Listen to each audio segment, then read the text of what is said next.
So here's my gable vent up in my attic. We're looking to save some money on cooling costs this summer since it's blazingly hot. And one place that gets blazingly hot is the attic, so we're going to install an attic fan. So here's the gable vent. When I'm all done, I'll build a frame around it and stick a little cutout with the fan on to facilitate the cooling. So I'm going to be building a cross piece that goes this way. Then I have another piece that goes up here to frame in the gable vent so that the fan completely encases it and will only blow out, no air coming back in. So I'll get down to that. And after much deliberation, we're done. So I just nailed that way on the vertical studs and then tacked down on each corner or on each edge there. So that'll sit nicely in place. It doesn't need to be doubled over like I have it. I just had to cut up those extra pieces of wood so I wouldn't have them laying around.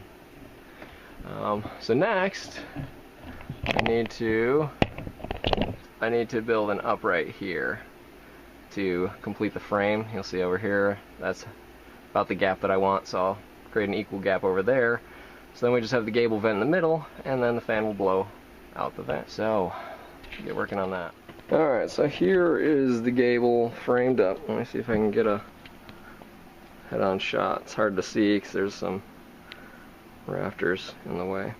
But anyway, so I've got two pieces on either side. That's just, obviously it's not for structural support. It's so I can have more of a piece of wood to bite onto when I put on my mounting, when I mount the fan up on the wall. So that's what I'm going to do. I took my measurements and now I'm going to go get my piece of plywood. My fan is 15 inches in diameter. The opening that way is 19 and it's 20 up, so be pretty good. Even fit.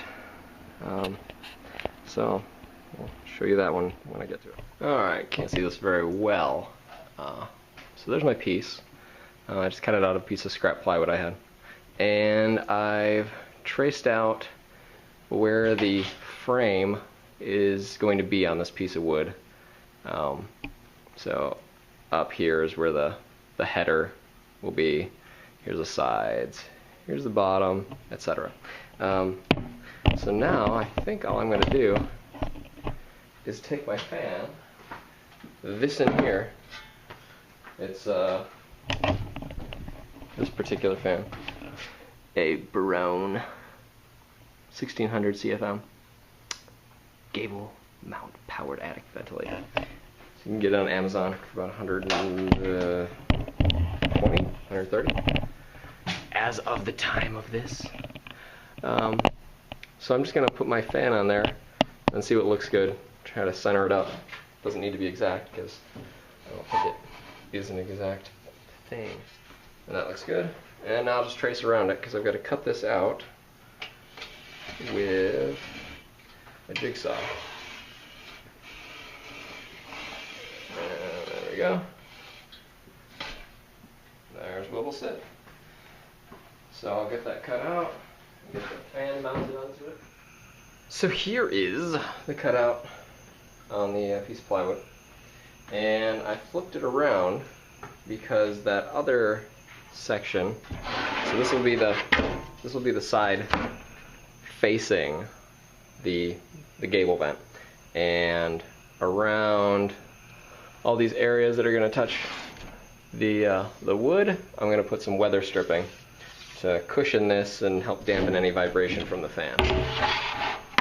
So here is the fan. I added the mounting brackets onto it now, and I need to be careful because I have one of these sides as the top, so it'll be toward the roof. It's this side. So I want my electrical control to not be up there. I want it to be down facing the floor, so I can access it. So anyway, this will just sit in there a little bit recessed, and then I'll get these brackets screwed in. Got some rubber washers to put in there too, help dampen more vibration, because that seems to be the number one thing people complain about if they are installing attic fans, is that, oh, this thing made a ton of racket or it vibrated everything. And I'm sure a lot of that stuff can be mitigated if you just take care to try to reduce the vibrations from the fan. So I'll get back to you when I got those things in place. Alright, so here's the fan all mounted up to that piece of plywood. So I just used 2 bolts here, small bolts, and a screw because I didn't have enough bolts to do 3 on each of these. And I use lock washers on the other side. And if you can see here, I don't know if you can, but there are rubber washers in there. So now I'm going to flip this over, and I will put on this lovely weather stripping. Got it from the dollar store. So hopefully I'll get my $2 worth out of it. So here is the fan mount, all weather stripped up. The weather stripping turned out to be not as bad as I would have thought dollar store quality weather stripping would be. It's nice and spongy, which should make a good seal.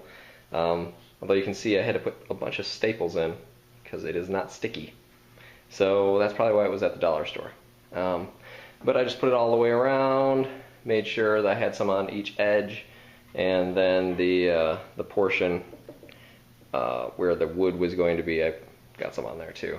If I flip this over, you'll see what else I did.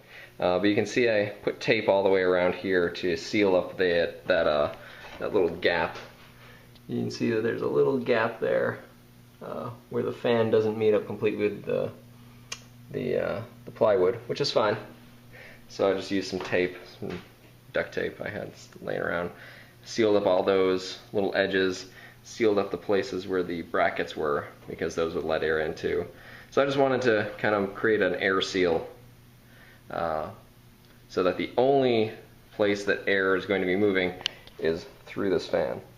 So I've got that done. Next I'll be mounting this up on that frame up in the attic over the gable vent. So here's where I'm gonna mount the fan. I added this little lip here so I can mount this all by myself, since I don't have a helper at the moment who can lift it up with me. So I'll get that up there and start screwing it in and show you what it looks like. So here is the fan all mounted to the wall and in front of the gable vent. I've got these 3-inch screws, these big washers to help compress the weather stripping.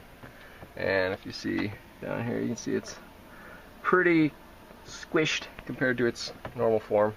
So that should create a good seal, so that the only air that's going to escape the gable vent is going to go out through there. So it's just going to push it in there. No air is going to be able to flow back in through there. So it should get a good amount of air movement.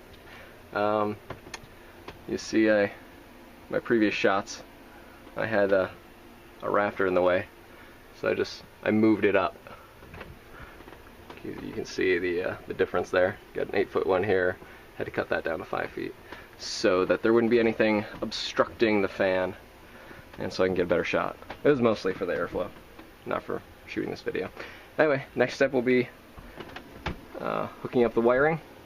The wiring diagram should be pretty simple, but I've never done any in-house wiring, so it should be fun.